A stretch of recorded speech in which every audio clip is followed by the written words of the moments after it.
فإن طلقها فلا تحل له من بعد حتى تنكح زوجا غیره. که چیرته کوم یو کس خپلې ښځې ته 3 طلاق ورکړي نو تر هغه وخته پورې دا ښځه د اول خاوند لپاره نه حلالیږي چې تر څو پورې بل خاوند د هغې ښځې سره جما نه وي کړی. په دې آیات کې الله جل جلاله دا یو لفظ ذکر کړی دا فلا تحل له، وای دا 3 طلاقه دا 3 شمارل کېږي. که چیرته دا 3 طلاقه 3 نه شمارل کېدلی نو الله تعالی به فلا تحل له دا الفاظ نه ذکر کولی، بلکې دا به یې لیکلی وای چې هیڅ مسله نشته. اول خاوند که چیرته دې ښځې ته 3 طلاقه ورکړي دي بیا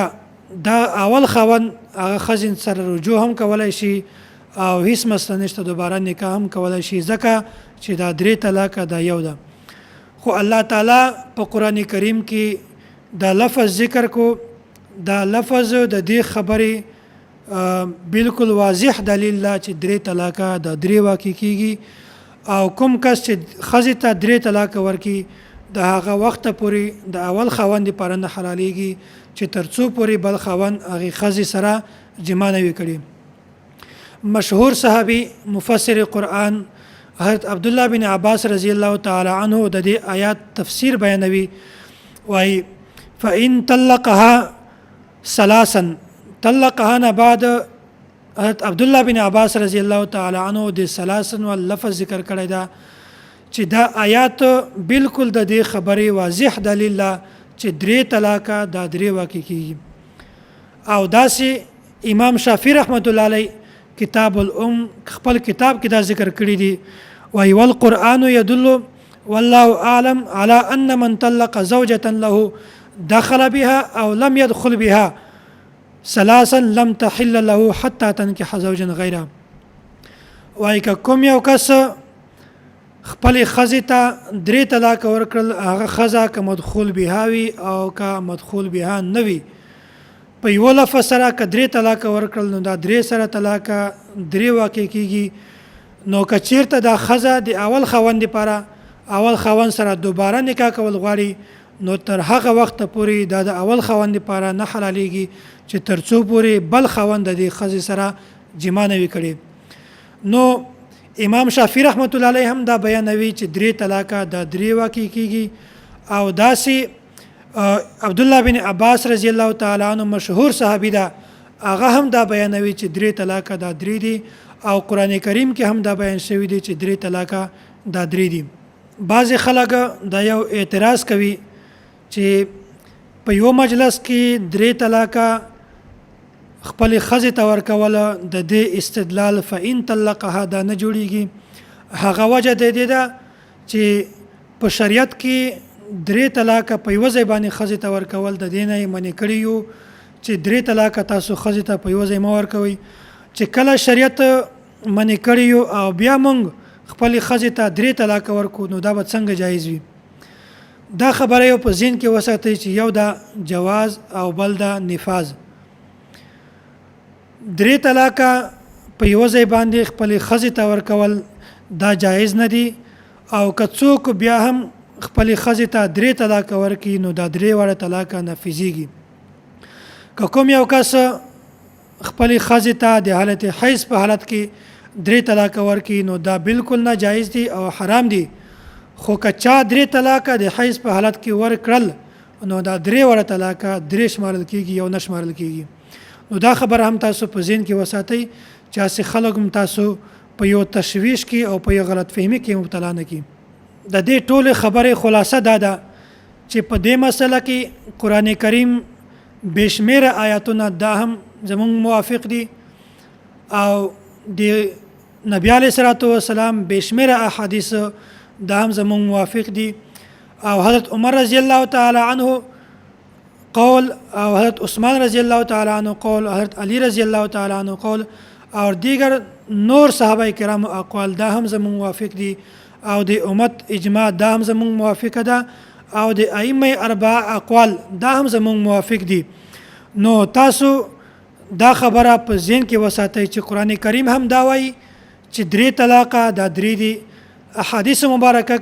هم دا وایي چې 3 طلاقه دا 3 دي او ائمه اربعه هم دا وایي چې درې طلاقه دا درې دي او داسې خلفای راشدین کې حضرت عمر رضی الله تعالی عنه، حضرت عثمان رضی الله تعالی عنه، حضرت علی رضی الله تعالی عنه هغه هم وایي چې درې طلاقه دا درې دي. نو موږ نه د قران کریم مخالفت کوو، نه د احادیثو مخالفت کوو، نه د خلفای راشدینو مخالفت کوو، نه د امت د ټوله اجماع مخالفت کوو، او نه داسې موږ د ائمه اربعه مخالفت کوو. او د اجماع په حواله سره د یو خبره هم تاسو ذهن نشین کړئ. بعض خلکو دا موقف ته چې په دې مسله کې د فقهای کرامو اختلاف ده، حالانکه دا خبره اسی بے بنیاد ده، بے توکه ده. زه د خبرې تفصیل ته نه درته ځم. د دې تفصیل شیخ طریقت متکلم اسلام استاد محترم حضرت مولانا محمد الیاس ګومن حفظه الله په وړه رساله ده طلاق ثلاثه په نامه باندې په هغه کې موجود ده. زه صرف د اجماع په حواله سره د بعض احباب فقهای کرامو نمونه او د هغه د کتاب نوم تاسو مخکې ته بیانوم چې په دې کې دغه علماء کرامو د لیکلي دي چې په دې مسله باندې د ټول فقها د ټول امت اجماع ده چې درې طلاقه د درې واقع کیږي. اول کس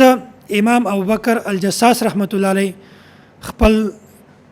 تفسیر احکام القرآن الجساس کې د لیکلي دي فالکتاب والسنه واجماع السلف توجب ایقاع الثلاث معا. وای قرآن کریم احادیث مبارکه او د سلف اجماع په دې خبره باندې متفقه ده